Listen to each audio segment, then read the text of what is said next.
राहुल गांधी वहां से जीत करके आते हैं। और जिस जगह कांग्रेस का कल्चर है, आमतौर पे ऐसे लोग स्वीकार्य वहां है ही नहीं जो बिल्कुल खरगे स्टाइल ऑफ पॉलिटिक्स नहीं करते हो, या फिर आमतौर पे जो कांग्रेस का जो अपना कल्चर है।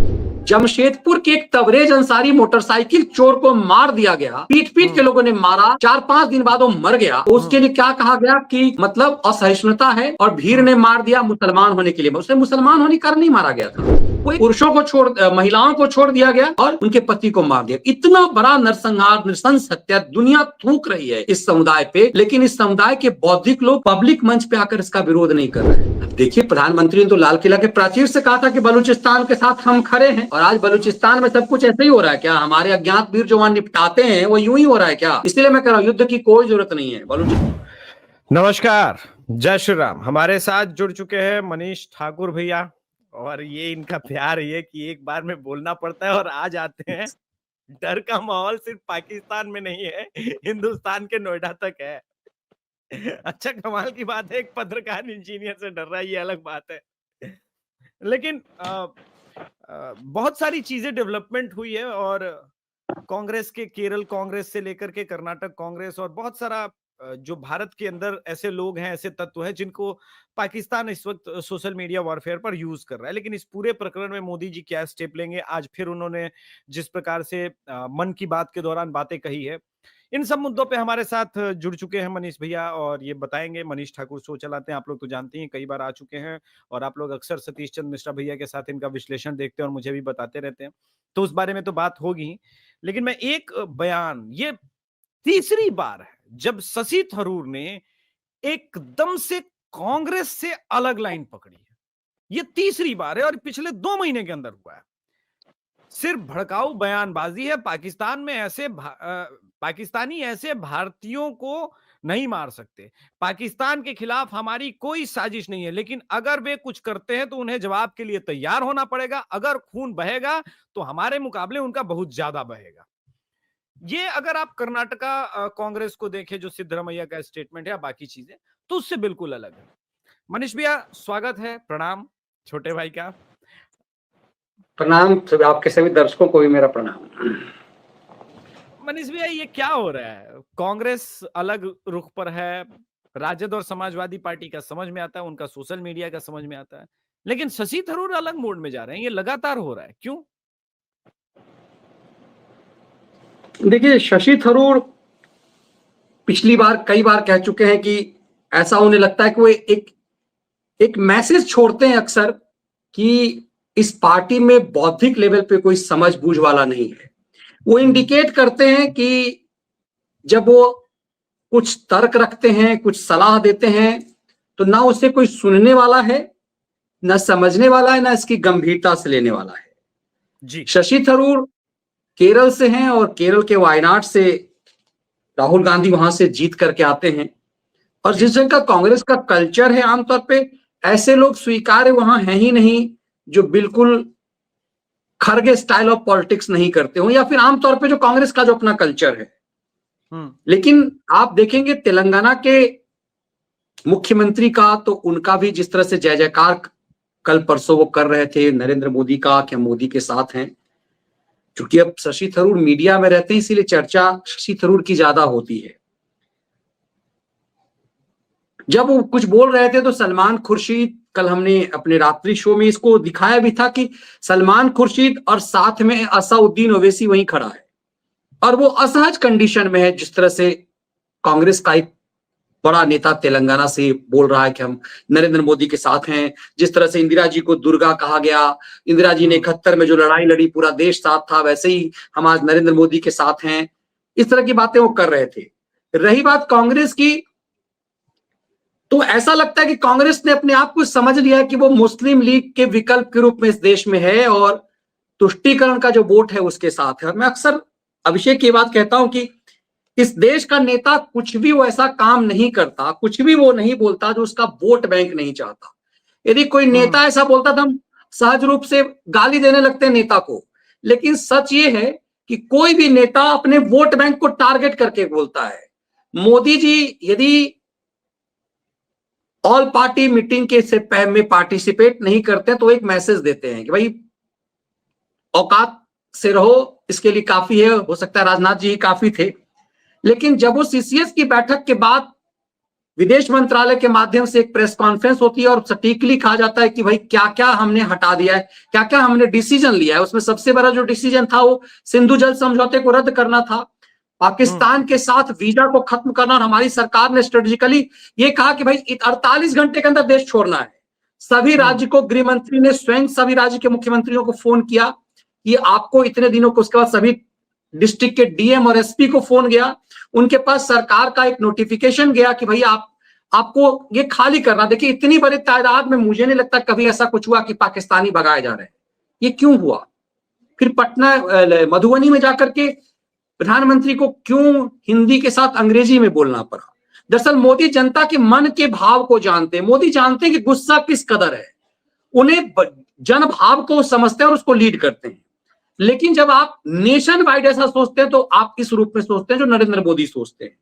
लेकिन जब आप पर्टिकुलरली किसी समुदाय के हित में सोचते हैं तो फिर आपकी सोच आपके वोट के हिसाब से हो जाती है। मैं बता रहा हूं व्यक्तिगत रूप से, मैं जब कभी भी राम गोपाल जी से मिलता रहा हूं एज ए जर्नलिस्ट, पार्लियामेंट जब कवर करता था, मैं एक एक लोगों का नाम लूंगा जब वो साफ तौर पे गाली देते हैं कि ये तो है ही ऐसे ही। जो बात नरसिम्हा राव ने आरिफ मोहम्मद खान साहब को कहा कि जो गटर के जो रहने वाले हैं वो गटर में रहने दो, क्यों निकालते हो? बेसिकली वो प्रधानमंत्री को कह रहे थे कि ये गटर में रहने वाले लोग हैं। नरसिम्हा राव इनको बेहतर पहचानते थे, नरसिम्हा राव और कांग्रेस सही मायने में इनको बेहतर पहचानती थी कि गटर में रहने वाले लोग गटर में ही रहे। लेकिन प्रधानमंत्री मोदी गटर से निकाल करके सफाई करना चाह रहे थे कीड़े मकोड़े को, लेकिन वो वो इसके लिए स्वीकार नहीं थे। सब कुछ मिला, उज्ज्वला मिला, शौचालय मिला, 4 बीबी है 4 शौचालय, 4 बीबी है 4 उज्ज्वला। मेरे यहाँ कारपेंटर था तो मैंने उससे पूछा कि भाई कितनी शादी हो? सर अब कहां से एक, मेरे चाचा ने 2 की है, मेरे फलाना ने 3 की है। तो हम क्या उज्ज्वला सबको मिला? तो हाँ 3 मिला। शौचालय, तो असली फायदा जिस वर्ग को मिला भारत सरकार की सुविधाओं का, वो वोट नहीं करता है। प्रधानमंत्री को पता है कि ये हमें वोट नहीं करते। मैं उस बात पे आ रहा हूं जो आप कह रहे हैं कि कांग्रेस पार्टी अलग सोचती है और वहां वो अलग लाइन ले रहे हैं। अब शशि थरूर को उस पार्टी से निकलना है, वो चाह रहे हैं कि उनको पार्टी निकाल दे।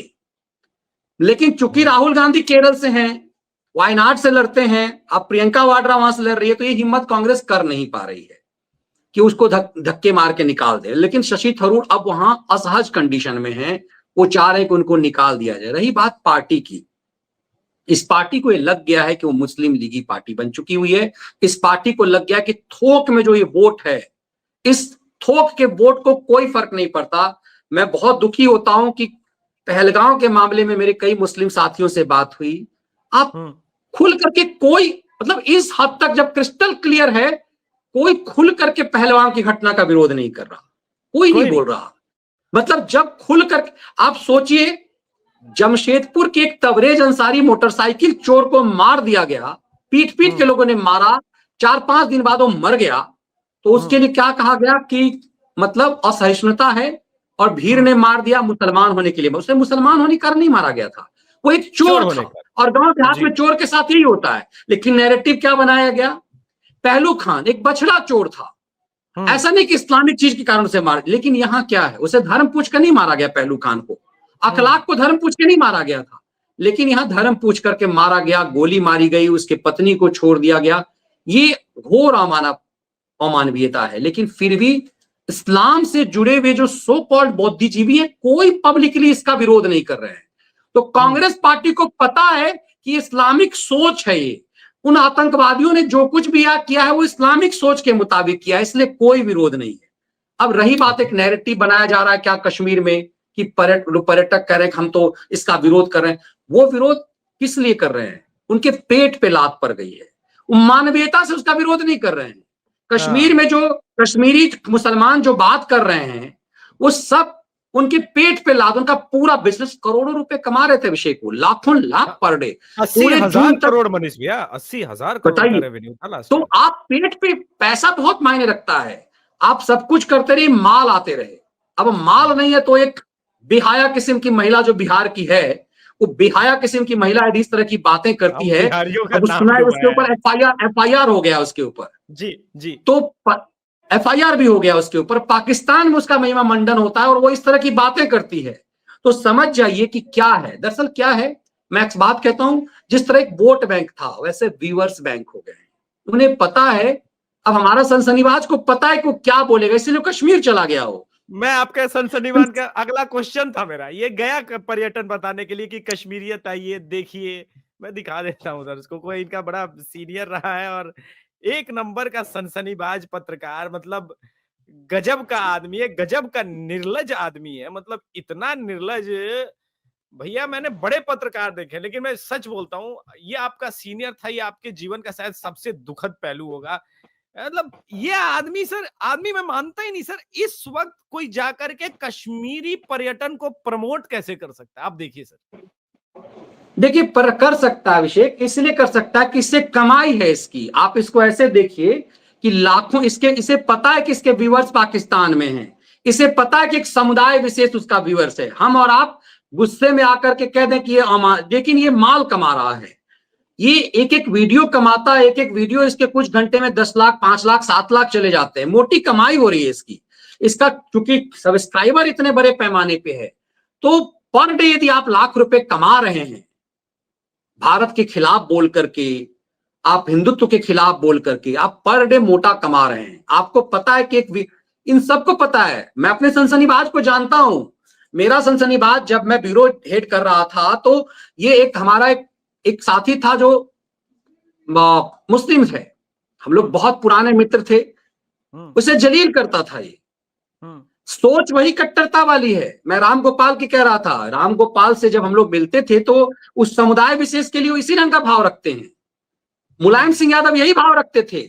आप बिहार में लालू यादव या इनकी पूरी देख लीजिए, लेकिन चूंकि वो उनका वोट बैंक है, तो आपसे मिलेंगे तो आप कहेंगे उस समुदाय के लिए वही भाषा कहेंगे। ये सुधर नहीं सकते, ये गटर के कीड़ा। ये बात राम गोपाल भी बोलेगा, ये बात शिवपाल भी बोलेंगे, ये बात लालू भी बोलेंगे, लेकिन पब्लिक मंच की भाषा अलग होती है। ये सनसनीबाज भी वही भाषा बोलता है जो आप सोच रखते हैं, वही सनसनीबाज भी सोच रखता है। वो आपरा टापरा कापरा पापड़ी जो है, वो चेला उसका जो पार्किंग एक्सपर्ट जो पति पत्नी है, वो भी यही सोच रखते हैं। लेकिन इन सबका क्या है, इन सबका व्यूअर बैंक है, उनकी कमाई होती है। तो अब सरकार को समझना है कि इन सबको कमाई करने के लिए क्या इन सबको इतनी आजादी दी जाए कि ये देश के खिलाफ षड्यंत्र कर सकें। ये अब बेला आ चुका है कि अभिव्यक्ति के नाम पर देखिए। लेकिन क्या है, आज की तारीख में भी सुप्रीम कोर्ट में मैं बहुत पीड़ित होता हूं, क्योंकि सालों मैंने सुप्रीम कोर्ट कवर किया है। आज की तारीख में भी कोर्ट फिक्सर्स 5 वकील कौन है? वही है। मतलब Ravishankar Prasad, I am the law minister of India का अहंकार पाल करके कुछ कर नहीं पाए। आज भी उन्हीं का चलता है। पत्रकारिता में क्या है, आज भी नैरेटिव वो बना रहे हैं। ऐसा नैरेटिव बना दिया है इन लोगों ने, आप और हम कुछ भी कह लीजिए, इनने ऐसा नैरेटिव बना दिया कश्मीर में हिंदू मुसलमान कुछ नहीं हुआ। सोचिए, वो 26 साल की एक महिला बच्ची जो है, जिसकी शादी हुई है 25 साल की, उसके पति को सामने मार दिया। वो मूर्त रूप में वही बैठी रह गई, उठ ही नहीं पाई। वो कह रही है कि हमसे कहा गया कि जाओ, मुझे जब मैंने कहा कि मुझे मार दो, तो कह रहे कि जाओ अपने प्रधानमंत्री को बोलो। एक और महिला पति के साथ है, उसके साथ भी यही कहा गया। लेकिन ये मान नहीं रहे कि ना हिंदू मुसलमान वहां हुआ ही नहीं, वह हिंदू, ये सिक्योरिटी फेल्योर है। तो आज भी वो नैरेटिव वही बना रहे हैं, और उनके नैरेटिव के कारण पाकिस्तान में चल रहा है कि भारत का फलाना फलाना, चूंकि व्यूअरशिप उनके ज्यादा है, तो भारत के फलाना फलाना पत्रकार कह रहे हैं कि भाई ये सरकार की गलती है। तो पाकिस्तान की मीडिया को यदि आप देखिएगा, तो पाकिस्तान मीडिया में ही नैरेटिव जा रहा है कि इंडियन मीडिया ये मानती है कि सरकार का फेल्योर है। ये तब भी जब ऑल पार्टी मीटिंग में राहुल गांधी को डांट पड़ी, जो उल जुलूल हरकतें वो कर रहे थे, बाहर में भगचोनर की तरह मुंह बनाए वो खड़े थे जब खड़गे के साथ वो आए। लेकिन ये हरकतें, चूंकि इन सबको लगता है जिस दिन इस देश के मुसलमानों की सोच बदल जाएगी ना, इन नेताओं की सोच बदल जाएगी। इसीलिए गलती क्या, इन्हें लगता है कि हम जिसको टारगेट कर रहे हैं वो आज भी पाकिस्तान परस्त है, आज भी भारत पाकिस्तान के मैच में पाकिस्तान के साथ खड़ा होता है। इन पार्टियों को ऐसा लगता है कि इस देश का मुसलमान भारत के साथ नहीं खड़ा है, इस देश का मुसलमान कट्टरता के साथ है, और यही वजह है कि ये पार्टियां इस ढंग का बयानबाजी करती हैं। इस पे मैं बाद में आऊंगा कि आप कितने सीटें इस प्रकार की राजनीति से जीतेंगे, मगर देश भर में बांग्लादेशी अब जो स्टेप लिया गया कि अटारी बॉर्डर पर बंद होने के बाद कि भाई 48 घंटे के अंदर आपको छोड़ना होगा भारत, हर जगह पे ये बात हुई। लेकिन सर ये हर जगह थैंक यू पाकिस्तान और थैंक यू लश्कर तैयबा देश भर में हमने देखा। मुझे एक बात समझ में नहीं आ रहा, फिर ये लोग कह रहे हैं कि सारे मुसलमान ऐसे नहीं है, फिर कैसे डिफरेंशिएट कोई कैसे करेगा? कैसे कर सकते हैं? क्योंकि वो नहीं कर सिंपैथी सकेगा, का वो खेल। नहीं कर सकेगा। देखिए, पब्लिक मंच पे बोलने की बात अलग होती है और ऐसे अलग बात होती है। मैं उस समय में पटना में था जब बाबरी विध्वंस हुआ, और मेरे क्लास का एक बहुत क्लोज फ्रेंड मेरा था, वो सज्जाद नाम का था। आज मैं किसी अपने साथी से इस बात का जिक्र कर रहा था। जब बाबरी विध्वंस हुआ, मैं जिस लॉज में रहता था वो मुस्लिम लॉज था। रातों रात मुझे किसी ने सलाह दी, मेरे कॉलोनी के साथियों ने, वैसे खाली कर दो, ऐसे ऐसे होने वाला है, हो सकता है। हमने खाली कर दिया। अगले दिन जब विध्वंस हो गया तो पटना कॉलेज के पास गेट पे हम लोग खड़े थे, वहां वो लड़का आया सज्जाद, जो मेरा क्लासमेट, जो एक बेंच पे बैठना, शाम में चाय साथ पीना। मुझसे कहा, मनीष अपने शहर वापस नहीं गए? मैंने कहा क्यों, तुम भी तो नहीं गए हो, तुम भी तो सीवान से आए हो, तुम नहीं गए हो? बोला ये तो मुस्लिम इलाका है, यहाँ कुछ हो जाएगा, तुम्हें निकल जाना चाहिए। तो मैंने उससे कहा कि भाई तुम हो ना, यदि मुस्लिम इलाका है तुम हो मेरे साथ। उसने जो मुझे जवाब दिया, उसने मुझे हिला दिया। उसने कहा देखो उस समय मैं तुम्हें बचा नहीं पाऊंगा, उस समय मैं इस्लाम, मेरा इस्लाम जगेगा, और मैं तुम्हें साफ साफ कहता हूं मैं उस समय तुम्हारा दोस्त नहीं रहूंगा, मेरे लिए इस्लाम प्रायोरिटी है। तो हमने कहा उससे कि मुझे याद आती है बात। हमने कहा तुम मुझे मार दोगे? उसने कहा हाँ। इससे उस बात ने मुझे हिला करके रख दिया। और ऐसे दर्जनों उदाहरण है। मैं जामिया मिलिया इस्लामिया में पढ़ता था, मेरे मित्र हैं, आज भी साथी हैं। रात में एक मुस्लिम साथी के साथ गिरे थे, उस दिन 2019 की बात है, हम लोग मास कॉम कर रहे थे जामिया में। वो एक मुस्लिम साथी के यहाँ ठहरे हुए थे, उन्हें वहां से रात में भगा दिया गया। उनसे यहाँ उनके भाई ने कहा काफिर को घर में रखे हो। उसके बाद एक मस्जिद के सामने उस समय में जो विमान हाईजेक हुआ था, उसी रात में लोग जश्न मना रहे थे। इस तो उनसे उससे हाथ 2004 दबा वाला। के कहा कि कुछ, हाँ, कुछ रिएक्ट मत कीजिएगा। कहने का मतलब ये है कि ये चीजें बताती है कि आपके कितने भी मानसिकता में बहुत फर्क नहीं है, और इस सच को स्वीकार करना पड़े। यही वजह है कि 1% आदमी भी कश्मीर पर नहीं लिख रहा है कि गलत हुआ। वो घुमा फिरा के गलत हुआ लेकिन सरकार का फेल्योर है। लेकिन पहलू खान, अखलाक, तबरेज अंसारी पर ये कहेंगे कि नहीं, हिंदी उसे मुसलमान होने के कारण मार दिया गया, ये सब चोर होने के कारण मारे गए। बार बार कह रहा हूं, तबरेज अंसारी जमशेदपुर के गांव में वो चोर था, मोटरसाइकिल, उसका बाप भी चोर था, वो भी चोर था। और गांव में चोर, रात में जब चोर पकड़े जाते तो ये नहीं देखा जाता कि वो किस जाति का है। चोर पकड़ा गया, उसकी लोगों ने कुटाई की, 4 दिन बाद मर गया हो। तो ये कि हिंदू मुसलमान, ये पूरा प्रणय जेम्सराय के चेलों ने बना दिया। वैसे ही अखलाक और पहलू खान की कहानी है। इस सोचिए कि उस छोटे छोटे मैटर को, जिसका धर्म से कोई लेना देना नहीं था, उसे धर्म का मुद्दा बनाकर पूरे देश को बदनाम किया गया। आज 26 लोग मारे गए इसलिए क्योंकि हिंदू पहचान से उसकी मारी गई, उसके पति को छोड़ दिया गया, पुरुषों को छोड़, महिलाओं को छोड़ दिया गया और उनके पति को मार दिया। इतना बड़ा नरसंहार, नृशंस हत्या दुनिया थूक रही है इस समुदाय पे, लेकिन इस समुदाय के बौद्धिक लोग पब्लिक मंच पे आकर इसका विरोध नहीं कर रहे हैं। और सबसे बड़ी बात है कि इनको सपोर्ट, चुप्पी लगाए हुए हैं, विरोध नहीं कर रहे हैं, चुप्पी लगाए हुए हैं। अंदर अंदर प्रसन्न भी हैं। लेकिन वामपंथियों को देखिए कि जितने वामपंथी हैं, वो चाहे वो बड़ी बिरयानी खाने के लिए वहां जाना पड़े ईद बकरीद में साल में, या फिर सोशल मीडिया पर कमाई हो, चाहे वो एक बिहार की बेहया महिला हो या फिर हमारा सनसनीबाज हो, इस तरह के उचक्के क्यों हैं? ये विरोध कर रहे हैं। आप देखेंगे मुसलमान विरोध नहीं, उसके साथ खड़ा नहीं दिखाई देगा आपको बहुत कम इस्लामिक लोग हैं जो इस तरह की बातें कर रहे हैं, लेकिन उनकी फील्डिंग कौन कर रहा है? ये हिंदू वामपंथी। ये क्योंकि ये कमा रहे हैं ना उनसे, जैसे जैसे पर्यटक कमा रहे हैं और कह रहे ना आ जाओ आ जाओ आ जाओ, हम कुछ नहीं करेंगे, आ जाओ आ जाओ, वैसे ये कमाई कर रहे हैं। इनका इमोशन नहीं है। ये पब्लिक अकेले मिलेंगे आपको तो ये भी गाली देंगे उसको। आपके साथ जब अकेले आपके मित्र मिलेंगे, जो वामपंथी मिश्रा जी, पाठक जी, झा जी, जो भी हैं, यादव जी, अकेले मिलेंगे तो बोलेंगे हाँ यार ये सही बात है, ये देश के नहीं हो सकते। लेकिन जब वो फेसबुक पे आएंगे, जब वो यूट्यूब पे आएंगे तो ज्ञान देंगे, क्योंकि वो कमा रहे हैं उससे।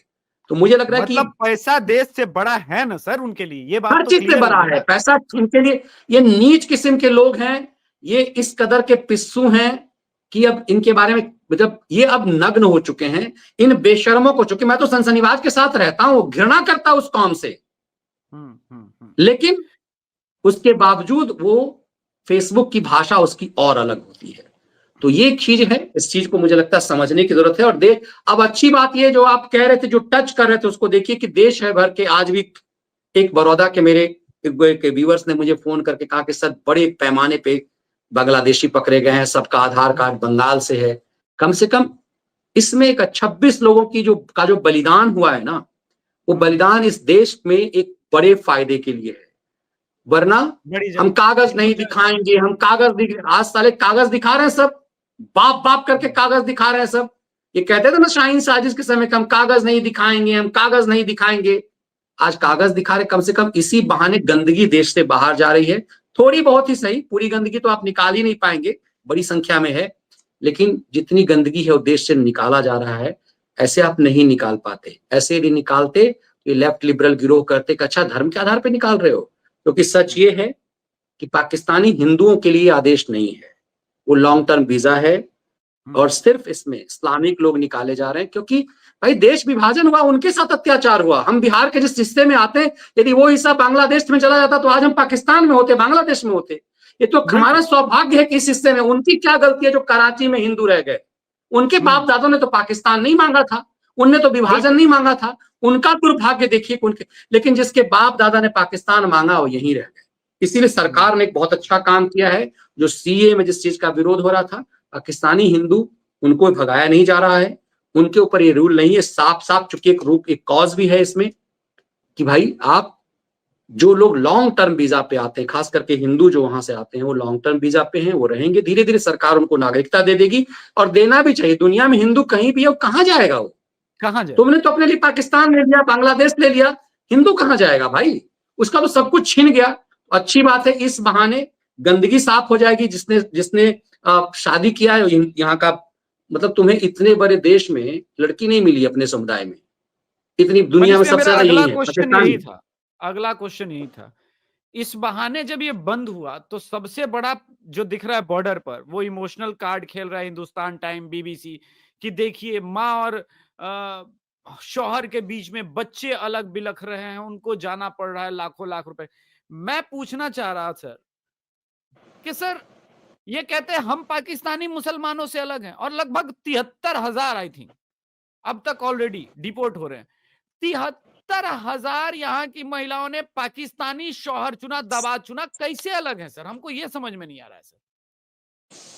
नहीं, जब आपको पता है उस देश के रिलेशन, भाई पाकिस्तान तो घृणा के आधार पे बना है ना। धरती पर कोई भी देश विभाजन मजहब के आधार पे नहीं हुआ। इस पृथ्वी पर कोई देश मजहब के आधार पे नहीं बटा। इस कदर नफरत के आधार पे कोई देश नहीं बटा, ये नफरत के आधार पे बटा है। नेपाल के साथ हमारा बेटी रोटी का रिश्ता है, लंका के साथ भी आप ये कह सकते हैं, लेकिन पाकिस्तान नफरत का, ठीक है कि हमारा हिस्सा रहा है। आज आप ये जो है वो कटेश्वर का या फिर कई सारे ऐसे हमारे तीर्थ स्थल जो पाकिस्तान में हैं। लाहौर तो एक ऐसा शहर है जिसको बनाने वाला चाहे सरदार भगत सिंह को ले लीजिए आप। तो कई चीजें हैं कि ऐसा लगता है कि विभाजन तो होना ही नहीं चाहिए। हमने अपने देश का सबसे उपजाऊ हिस्सा पाकिस्तान के हिस्से में दे दिया, लेकिन उन राक्षसों ने भारत के सबसे महत्वपूर्ण हिस्से को बर्बाद कर दिया और आज वो भिखारी हो गए। तो मुझे लगता है कि सबसे बेहतर है इन 26 लोगों का बलिदान, और इस देश के पास मोदी जैसा प्रधानमंत्री है, डिटर्मिनेशन, देश की बहुसंख्य जनता उनके साथ है। यही सही समय है कि एकदम, मैं तो बिल्कुल सच कहूं तो मैं इस युद्ध के पक्ष में भी नहीं हूं कि युद्ध के लिए प्रवोक किया जाए। पाकिस्तान के साथ युद्ध की जरूरत नहीं है। उसे जैसे प्रधानमंत्री मोदी के दौर में बर्बाद और भिखारी बनाया गया है, भिखारी बना दीजिए। जो जनसंधि रोकी गई है उससे लेके आप पूरी तरह से उसको कहते ना कि उपेक्षित कर देना, और उसके बाद यहां से जितने पाकिस्तानी हैं, पहले तो पाकिस्तानी, उसके बाद पाकिस्तान परस्तों का धीरे धीरे समस्या समाधान होगी। आज के युग में अभिषेक बंदूक और परमाणु बम की लड़ाई थोड़ी होती है, आज तो ऐसे ही निपटा दिया जाता है। तो आज हम बहुत यदि बड़ी युद्ध के डेवलपमेंट युद्ध, हुई सर। और मुझे लगता है बहुत स्ट्रेटेजिकली सरकार है, पाकिस्तान डर के माहौल में है और ये डर बहुत अच्छा है। और सही बात है, जिन 26 लोगों की जिनकी जिंदगी गई है वो तो वापस नहीं आ सकते, लेकिन उनका बलिदान मुझे लगता है कि बेकार नहीं जाएगा। आज बहुत बड़ा डेवलपमेंट हुआ सर। अफगानिस्तान विदेश मंत्री और भारतीय राजनयिकों की मुलाकात हुई है तालिबान के लोगों से, ये फोटोग्राफ आ रही है। और ये तो सर अभी 2 दिन पहले भी कहा था कि हम लोग अपनी जमीन ले लेंगे, अफगानिस्तान और तालिबान ने पाकिस्तान पर हमला करके।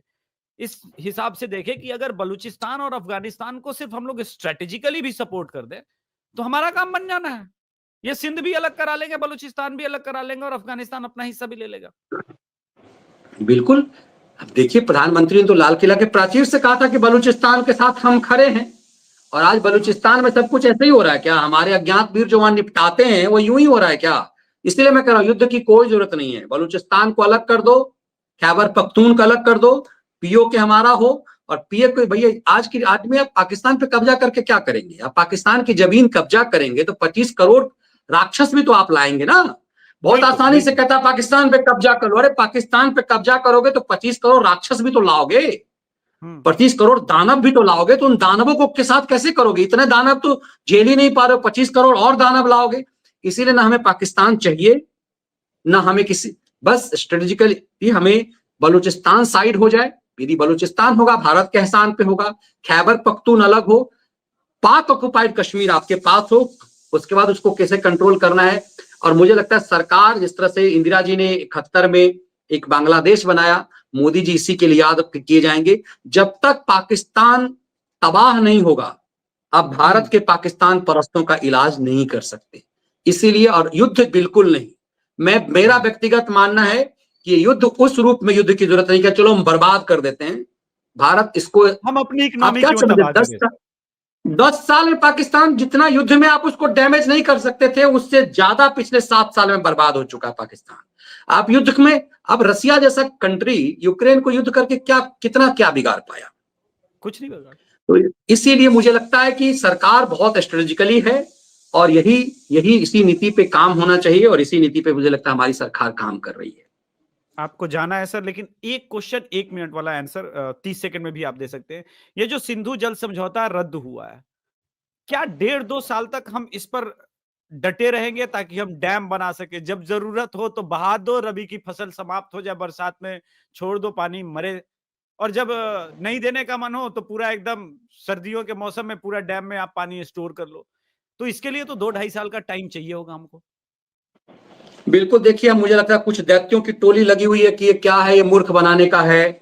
सरकार इस पे बहुत दिनों से काम कर रही है, ऐसा नहीं है कि ये एकाएक हुआ है। और भारत के प्रधानमंत्री ने फैसला किया तो एकाएक नहीं, को तुक्का अपनाया, मन किया, वो उन्होंने जाकर के कैबिनेट सीसीए की बैठक में फैसला ले लिया। देश का प्रधानमंत्री यदि पब्लिकली फैसला लेता है तो बहुत कुछ सोच समझ के लेता है। और पाकिस्तान इंतजार कर रहा था, पानी सुखा दिया जाएगा, पानी बहा दिया गया। तो समय लगेगा। कई बार चीजें है ना कि डर का माहौल बनाए रखना भी बहुत जरूरी है। अब सोचिए, आपत्ति राक्षसों को हो रही है कि सरकार ऐसा ऐसा हो ही नहीं सकता है, तुम बड़े ज्ञानी हो, और सरकार ने जो स्ट्रेटजी ली है वो अज्ञान का है। इस पे बहुत गहराई से समझना पड़ेगा। आने वाले समय में इसकी तैयारी होगी। और बहुत, उस दिन बैठे हुए थे आरएसएस सिंह साहब, उन्होंने बहुत अच्छी बात कही, भाई इससे हम नदियों को जोड़ा जाएगा। और बहुत सारी, आप यदि ज्योग्राफी कुछ मैप को देखेंगे तो आपको समझ में आएगा कैसे, कहां से कैसे जोड़ा जा सकता है। जो निकटतम है, डैम बना करके आप पानी रोक सकते हैं, नदियों को जोड़ करके कर सकते हैं। और ऐसा नहीं, आज टेक्नोलॉजी, दिल्ली मेट्रो देखिए, पहले कितना समय लगता था एक एक छोटे छोटे काम के लिए, आज रातों रात स्टेशन बन जाने हैं। टेक्नोलॉजी 2002 में के आसपास में दिल्ली मेट्रो के एक स्टेशन बनाने में सालों लगते थे। आज देखिए कि कैसे रातों रात, आप रात में जाएंगे कुछ स्थिति रहेगी दिल्ली में, और उसके बाद सुबह में कुछ और हो जाएगा। तो टेक्नोलॉजी बहुत बढ़ चुका है, और भारत की अपनी एक पहचान हो चुकी हुई है। और ऐसे भी आने वाले समय में तो बारिश हो रही है, आप बहुत आसानी से रोक नहीं पाएंगे, लेकिन अच्छी तैयारी इसके लिए सरकार को करनी पड़ेगी कि पानी हमें कैसे अपने यूज के लिए लेना है, और वो आपके अधिकार क्षेत्र में है। 28 मिनट के अंदर लगभग 4000 लोग लाइव देख रहे हैं, तो कृपया चैनल को सब्सक्राइब कीजिएगा। Please do subscribe Abhishek Tiwari show and Manish Thakur show. Sir, आप शो में आए उसके लिए बहुत बहुत धन्यवाद। क्वेश्चन बहुत ज्यादा है तो मैं सोलो कर लूंगा क्योंकि आपको भी लाइव करना है। बहुत बहुत धन्यवाद भैया। देखिए इतना बहुत तो है धन्यवाद। मनीष भैया, भाई डर का माहौल है छोटे भाई का। बहुत धन्यवाद अभिषेक, दर्शकों के बहुत। Thank you sir, thank you sir.